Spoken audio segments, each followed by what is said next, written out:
Nessa edição do programa, nós recebemos o deputado federal Kim Kataguiri. Deputado, seja muito bem-vindo ao nosso programa. Obrigado, um prazer estar aqui. Prazer é nosso em recebê-lo. Um dos líderes do Movimento Brasil Livre em protestos pelo impeachment da ex-presidente Dilma Rousseff, Kim Kataguiri ganhou projeção política e se elegeu deputado federal por São Paulo em 2018. 4 anos mais tarde, foi reeleito para o cargo. Na Câmara, fez oposição tanto a Jair Bolsonaro quanto ao presidente Lula e assumiu, em 2026, a liderança da Missão, partido fundado pelos integrantes do MBL. Deputado, eu queria começar te perguntando, para a gente falar de um assunto que tá nos cercando, acaba de acontecer. O Supremo Tribunal Federal derrubou a determinação do ministro André Mendonça, que mandava a CPMI do INSS, vou usar mandava, que é o termo efetivo, né? Mandava a CPMI do INSS ser prorrogada no Congresso, determinava que assim fosse, e aí o Supremo revogou essa decisão de um ministro da Corte. O senhor faz parte da comissão. Eu queria primeiro ouvir a sua avaliação dessa decisão e perguntar quais são as ações seguintes possíveis para os parlamentares para defender, né, a prorrogação da CPMI. É uma decisão ilegal, inconstitucional e, na minha avaliação, canalha, né? Porque o Supremo, ele desrespeita a própria jurisprudência, né? O próprio Supremo reconheceu que CPI é direito de minoria na época do governo Bolsonaro, na CPI da Covid, né? E que a prorrogação era um direito automático, né? Que não existia decisão de presidente do Senado, que não existia decisão nem da própria CPI, assim. Tem um terço querem prorrogar, não importa nem a vontade da maioria do colegiado da CPMI, ela deveria ser prorrogada. Então, os ministros trataram de coisas que não têm nenhuma relação com a lei que trata sobre a prorrogação de CPI, né? Então, o ministro Alexandre de Moraes, por exemplo, falou... mas teve vazamentos. Tá, vamos lá. Vamos partir primeiro da premissa de que, de fato, esses vazamentos saíram da CPI. O que não existe nenhuma prova em relação a isso. Isso poderia ter saído da Polícia Federal, isso poderia ter saído do próprio Supremo, isso poderia ter saído de várias instituições. Não há razão para jogar a culpa na CPMI, não há nenhuma prova, né? O ministro Alexandre de Moraes acusa de maneira leviana. E aí, por isso, esses abusos... E aí eu achei muito curioso o ministro Alexandre de Moraes usar a palavra abuso, né? E ele julgando uma CPMI em que eu apresentei o requerimento de convocação dele, convocação da mulher dele, em que, na quebra, nós tivemos as informações que mostraram as relações do Vorcaro com o Alexandre de Moraes. Ele, no mínimo, deveria se declarar suspeito, né, para julgar o caso. Já o próprio fato dele estar julgando a prorrogação da CPMI já é um abuso, né? Isso sem falar de todos os outros abusos que ele já perpetrou em relação, me lembro agora, na decisão do IOF, né, que a Câmara dos Deputados derrubou de maneira legal, constitucional, inclusive de acordo com a jurisprudência do Supremo, que diz que o plenário da Câmara é soberano para decidir sobre atos infralegais. E ele vai lá e tratorou o Congresso. Então, ele é um ministro conhecido pelos seus abusos e ele vem falar de abuso da CPMI. Então, assim, é muito claro que o Supremo tomou essa decisão só porque tem ministros do Supremo envolvidos. Porque se for seguir a lei, se for seguir a Constituição, se for seguir a própria jurisprudência do Supremo, a CPMI deveria ter sido automaticamente prorrogada. Perfeito, deputado. Agora eu queria voltar alguns anos no tempo, antes da gente retomar a discussão de temas atuais da política. Vou te fazer uma pergunta que eu também fiz ao Renan Santos, presidente do seu partido Missão, quando ele esteve aqui. O processo histórico que gesta o Movimento Brasil Livre, ele começa ali em 2013, com a mobilização da classe média em protestos contra um sistema que era entendido como corrupto, ineficaz. Depois você tem as operações contra a corrupção, o impeachment da então presidente Dilma Rousseff e a popularização do pensamento conservador. Alguns anos depois, no ano em que nós estamos, 2026, o presidente da República, Luiz Inácio Lula da Silva, é um político distante desse espírito do tempo, dessas transformações que ocorreram. O senhor avalia que esse processo histórico se rompeu em algum momento e por quê?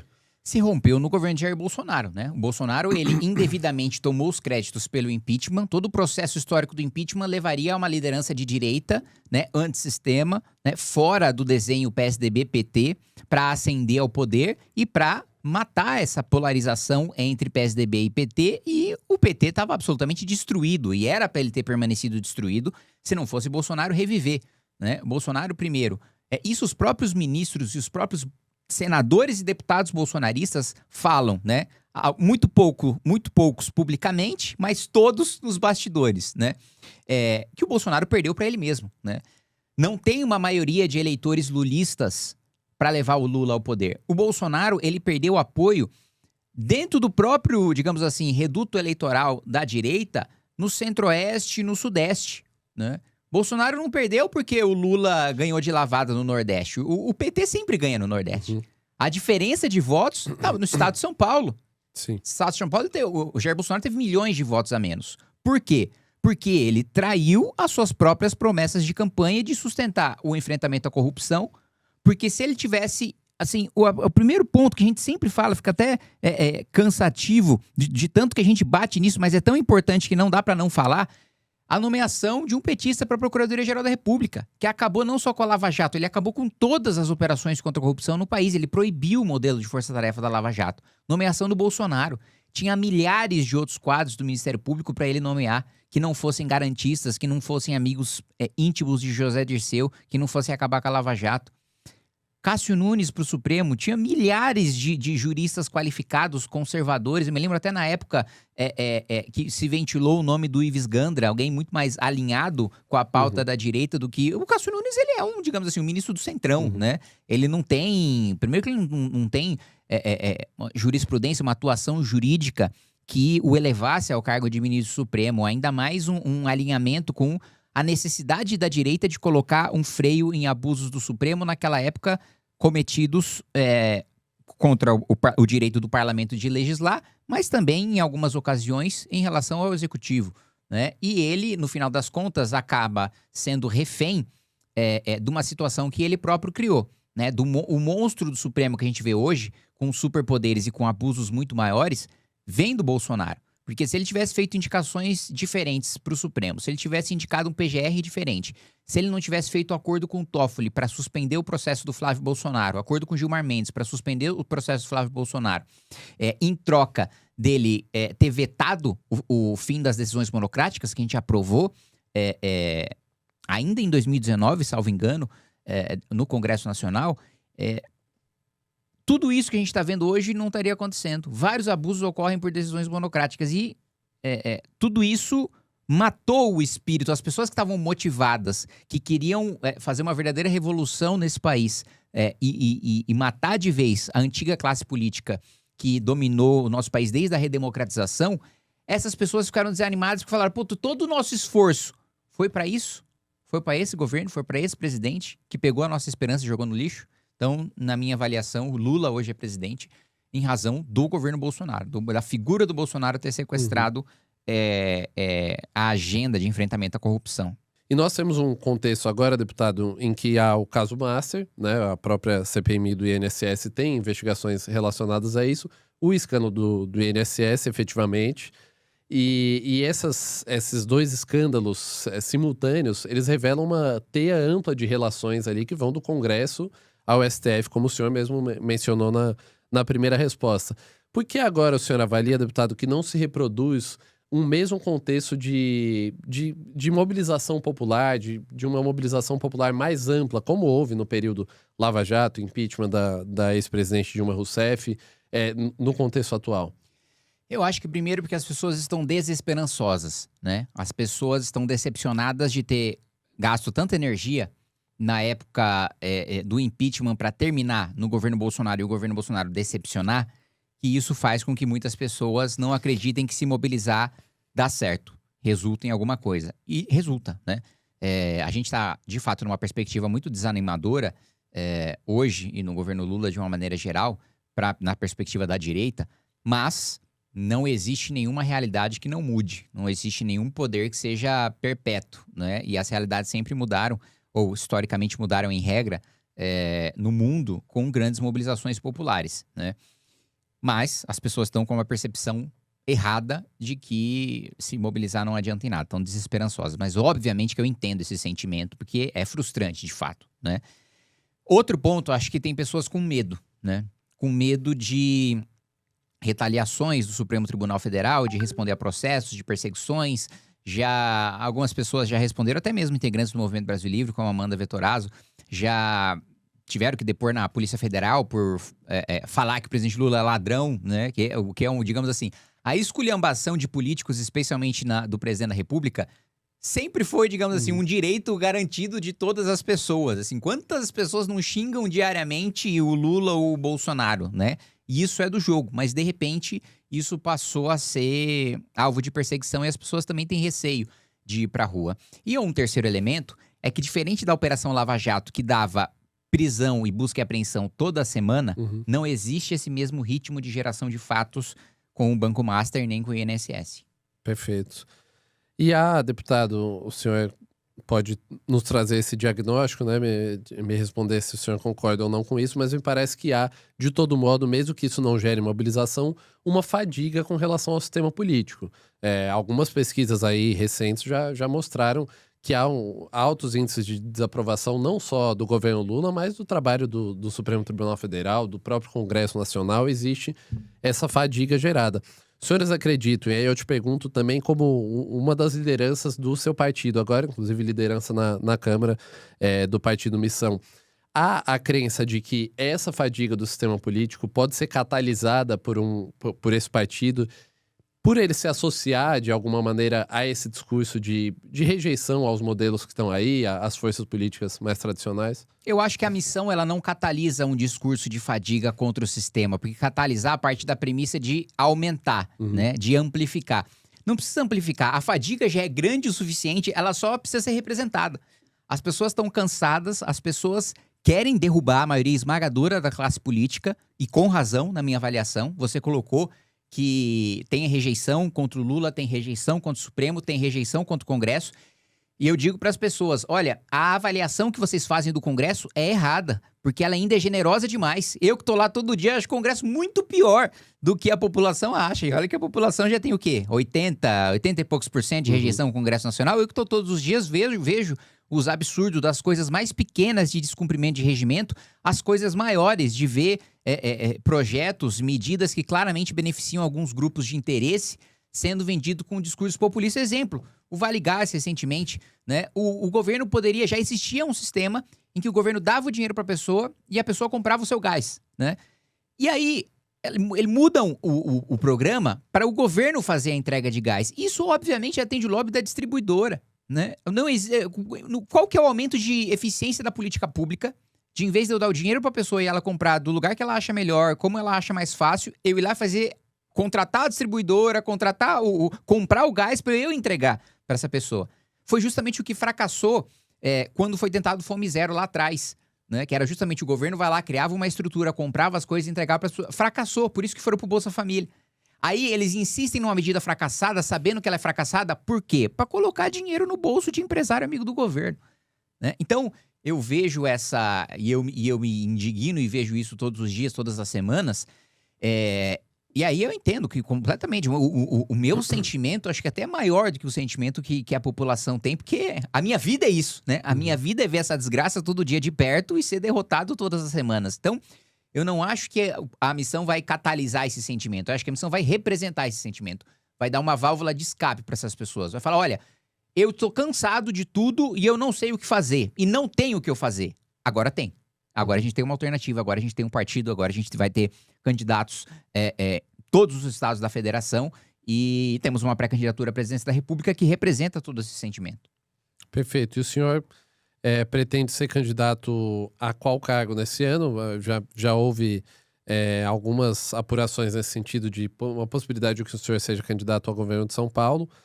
Queria te perguntar sobre isso, se essa é uma possibilidade colocada na mesa e, em caso positivo, se isso não gera o risco de, por exemplo, não eleger uma bancada grande de deputados. Enfim, isso a gente sabe que a bancada de deputados é o que permite acesso a financiamento público de partido, financiamento público de campanha. As próprias estruturas da Câmara, elas dependem de número de bancada, enfim. Queria ouvir do senhor quais são os planos nesse sentido. Essa definição eu vou tomar em junho, né? Avaliando o que você colocou, né? Primeiro, viabilidade em pesquisa. E isso só está no meu radar, porque eu fui colocado na pesquisa e o resultado é ter uma intenção de voto muito maior do que eu esperava, porque eu imaginava que o Tarcísio teria todas as condições de vencer facilmente no primeiro turno. E aí eu vejo que nas pesquisas, dependendo do instituto, que eu acho que é bem triste que a gente tenha tanta diferença entre institutos assim, nesse nível, porque uma coisa ou outra é normal, mas uma diferença tão grande acho que mostra ou que tem erro de metodologia, ou que tem problemas em pesquisas, porque dependendo da pesquisa, ela aparece com 5 ou aparece com 13, né? Mas de todo modo, 5 ou 13% dos votos é muito voto no estado de São Paulo. Então, isso foi uma coisa que colocou no meu radar. A gente vai precisar fazer essa avaliação de equilíbrio, né? Primeiro, se eu for disputar, eu vou disputar para ganhar. É improvável, é extremamente difícil, porque tem um governador no cargo, e sempre quem está no cargo tende a ganhar a reeleição, e ainda mais quando está no seu próprio espectro político, né? Dentro do campo do imaginário da direita, né? Mas difícil não é impossível. Extremamente difícil não é impossível. Então, análise de viabilidade e o que você colocou do quanto a minha eventual candidatura ao governo do estado pode, com a minha participação em debate na TV pela primeira vez, catalisar a imagem do partido, trazer voto de legenda e eventualmente até trazer mais votos para a chapa do que eu sendo candidato a deputado federal. Ou se não, ou se eu sendo candidato ao governo do estado, eu só, digamos assim, arrisco o partido a ficar com menos um deputado ou eventualmente até mais, se eu tiver uma votação maior que traga mais algum deputado. Essa é uma avaliação que a gente vai fazer em julho. Perfeito. Deputado, eu queria aproveitar que o senhor mencionou essa questão do favoritismo do governador Tarcísio, levantar uma questão com relação à segurança pública, né? O senhor, assim como colegas de partido, tem um discurso bastante duro de enfrentamento ao crime organizado. E nós tivemos, nos últimos meses, enfim, até olhando mais geral, né, para o mandato do Tarcísio, que já está em seu último ano, as principais ações de combate ao primeiro comando da capital no estado, ao menos as de maior destaque, elas tiveram uma participação muito grande federal, né? Tanto Polícia Federal quanto a Receita Federal, nesses modelos de asfixia financeira das facções. Enquanto isso, nós tivemos 2 casos muito emblemáticos no estado, que foram as mortes do Vinícius Gritzbach e depois do delegado Rui Ferraz Fontes, que foram, assim, de certa maneira, omissões do próprio Estado, né? E aí eu me refiro não ao Estado, poder no geral, mas governo estadual, né? Polícia Civil, Polícia Militar, com relação à falta de mecanismos de proteção nesse sentido. E aí que tem uma relação com o combate ao crime organizado. Então eu queria ouvir um pouco do senhor, assim, embora a discussão de necessidade de combate ao crime organizado, ela muitas vezes se concentre nas críticas às ações federais, governo federal. O que falta no governo do estado, em São Paulo, onde é o berço do primeiro comando da capital, embora as atividades estejam espalhadas, sejam até transnacionais, para endurecer o combate ao crime organizado? O primeiro ponto que eu preciso colocar é o seguinte: é evidente que a gestão do governo federal é um fracasso, né, no combate ao crime organizado, especialmente os faccionados, as grandes facções do país. Não à toa, pela primeira vez, a gente teve uma fuga na história do país de um presídio federal, né? E a desculpa, eu nunca me canso de falar isso, a desculpa do ministro Lewandowski é de que era carnaval e o pessoal estava relaxado, fecha aspas. Então, assim, é uma desculpa absurda. E outro ponto, né? Não há como você fazer o enfrentamento ao crime organizado só com as forças estaduais, né?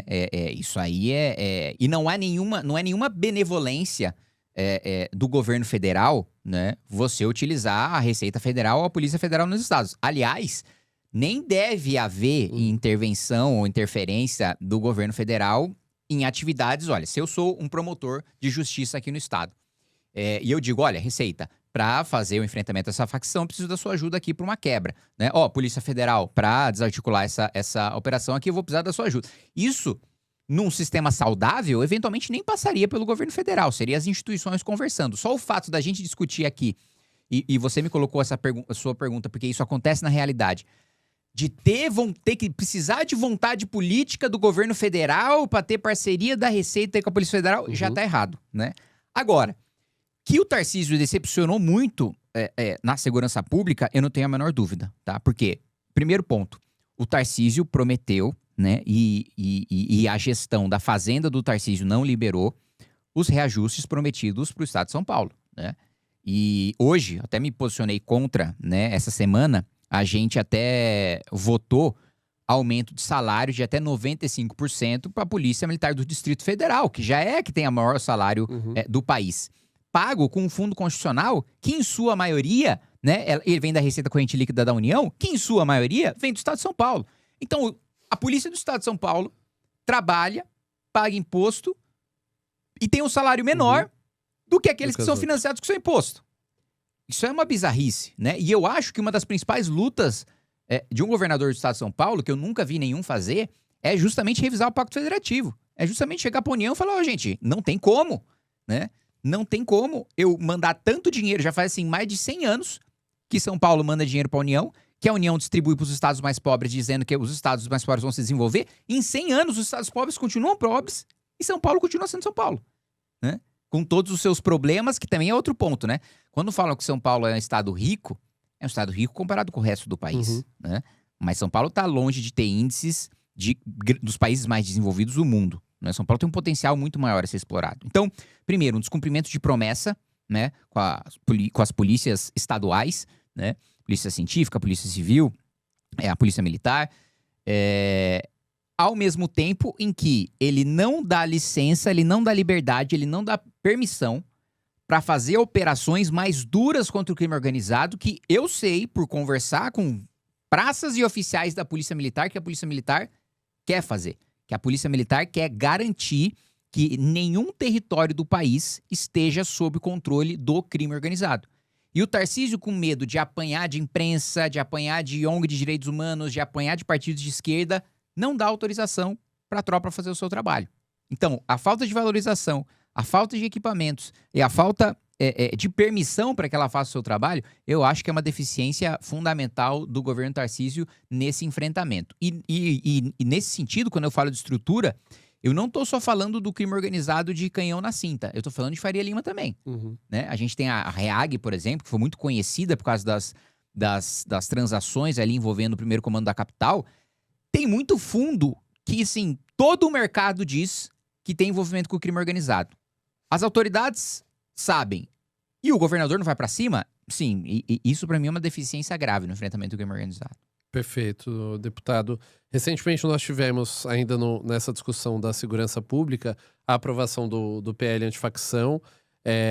E nós temos alguns outros projetos que foram, inclusive do senhor, aprovado de endurecimento de pena para os crimes mais comuns, que mais assolam, né, os brasileiros, latrocínio, roubo, furto, enfim. Eu queria te ouvir sobre isso.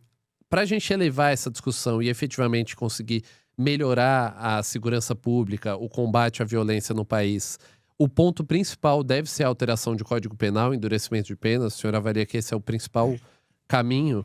É o principal ponto. Por quê? E aqui eu vou te colocar uma coisa que é bizarra, né?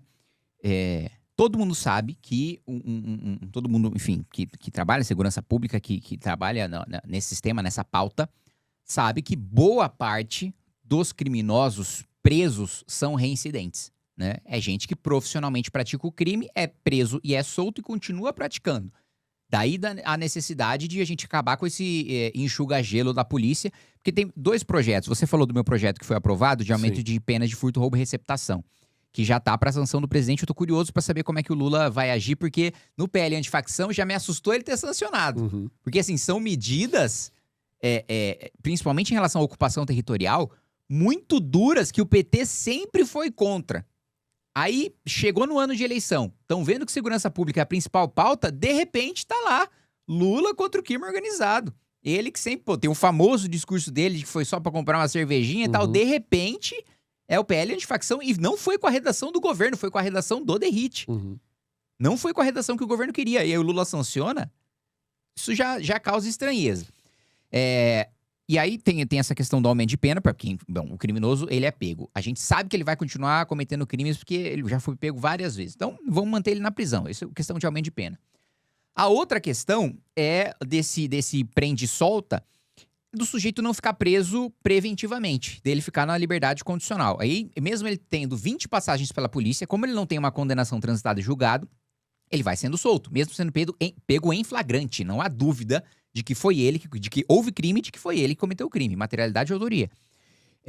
Aí eu aprovei um outro projeto que ainda está para ser deliberado no Senado, que é a prisão preventiva obrigatória para o criminoso cometendo crime grave, né? Um crime hediondo, feminicídio, homicídio, latrocínio, mesmo roubo, que não é hediondo, mas a gente incluiu também no rol da prisão preventiva obrigatória. E tá parado no Senado há um tempão, né? Só esse de furto, roubo e receptação, eu fiquei literalmente 1 ano, todas as semanas, indo pro Senado, enchendo o saco para votar, né? O presidente Davi Alcolumbre até falou de forma irônica quando pautou, né? Graças à persistência, resiliência e tal, na prática ele estava fazendo um desabafo, que não aguentava mais eu enchendo o saco lá. Então, são medidas fundamentais, porque existe hoje um trabalho efetivo, principalmente em prisões em flagrante da Polícia Militar, que é jogado no lixo porque o sujeito é solto, por causa dos nossos benefícios processuais e por causa das... E eu nem digo que as nossas penas são baixas, mas elas se tornam baixas na prática por causa dos benefícios processuais, da progressão, da conversão em pena restritiva de direitos, por aí vai. Perfeito, deputado. Essa questão da insegurança, né, o sentimento generalizado de insegurança. Outro ponto, a falta de perspectiva econômica. São algumas questões que estão em discussão em um número que a gente vê muito. Eu vou citar o número da Atlas Intel, mas outros institutos de pesquisa também mostraram isso, que os brasileiros de 16 a 24 anos são aqueles que têm a maior intenção de ou não votar, ou votar nulo ou branco para presidente em 2026. E isso, o mapeamento foi feito para presidente, mas isso se estende a outras discussões também. É uma descrença com a política e com perspectiva de futuro mesmo. Eu queria te ouvir um pouco sobre isso, deputado.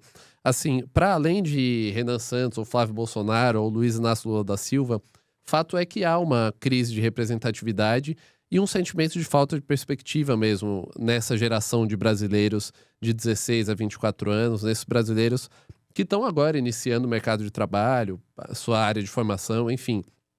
Como é possível construir pela política uma perspectiva para esse setor, essa faixa etária dos brasileiros? Eu acho que a gente está sendo muito competente em construir representatividade porque, assim, não é muito difícil para a gente representar as gerações mais novas, porque nós somos uma geração mais nova, né? Não à toa, o Renan foi o candidato que mais cresceu, né, entre quem tem 16 e 24 anos de idade. Porque nós sabemos o que nós queremos, o que a nossa geração quer, né? E o Renan só não tem mais intenção de voto entre os jovens porque ele não é tão conhecido.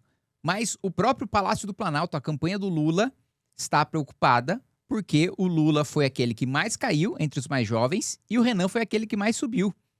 Então, pela primeira vez, por causa dessa última pesquisa que colocou o Renan com 5%, o Lula está se preocupando, falando, mas o que é isso aí que está corroendo, né, o apoio na juventude? E outra coisa, você colocou dos nulos e brancos, eu não tenho a menor dúvida de que eles vão reduzir radicalmente em prol da candidatura do Renan, uma vez que eles conheçam. Porque o Renan, ele é o quadro menos conhecido de todos nós do MBL, dos quadros nacionais, né? Ele é menos conhecido que eu, que a Amanda, que o Guto, né? Então, é a primeira eleição que ele disputa. Então, e no final do ano, né, ele será o mais conhecido de todos nós, de longe. Ele será a nossa maior liderança em tamanho, em conhecimento, né, em engajamento de todos nós. Então, a nossa perspectiva é muito boa porque o índice de conhece e vota do Renan é muito alto, né? Então, poucas pessoas conhecem, mas as poucas que conhecem votam, maioria esmagadora. E entre quem tem 16 e 24, dos homens que têm entre 16 e 24, 25% votam no Renan. Então, 1 a cada 4 jovens homens de 16 a 24 votam no Renan. Isso com o Renan sendo um desconhecido ainda nas eleições. Então, nós representamos essa geração com muita competência, porque nós somos dessa geração, porque nós sabemos o que nós queremos e porque a gente se prepara e a gente leva a política como uma missão, né? Sem querer fazer um trocadilho aqui com o nome do partido, mas como um sacerdócio, como um fardo e não um privilégio para a gente se locupletar do poder. Perfeito. E um dos pontos para isso, deputado, é admitir que houve... Essa é uma discussão que você e outros integrantes do partido têm travado há um tempo, e eu queria te ouvir um pouco mais sobre isso. Um dos pontos para representar essa geração que se sente pouco representada é admitir algumas falhas desse sistema, e aí eu quero chegar efetivamente na questão. O Pacto da Constituição de 88, que é o que tem norteado a política até aqui, não só em preceitos, mas em nomes mesmo, né? Os candidatos que estão aí, os políticos principais que estão aí, já estavam lá quando esse pacto foi firmado. Esse pacto falhou, ele já é possível reconhecer isso na avaliação? Ele nasceu morto já. A Constituição de 88, ela já foi mal desenhada, não é nem que ela representava o espírito do tempo e funcionava à época, ela já não funcionava à época, né? Há pelo menos 40 anos, o Brasil é um fracasso com raríssimas exceções, todas as áreas, né? A gente apanha no atendimento à saúde, principalmente na saúde primária, média alta complexidade até, pelo menos o Sistema Único de Saúde em São Paulo, média alta complexidade, funciona relativamente bem. Com uma fila grande por causa do fracasso do atendimento básico, né, primário, principalmente em relação às prefeituras.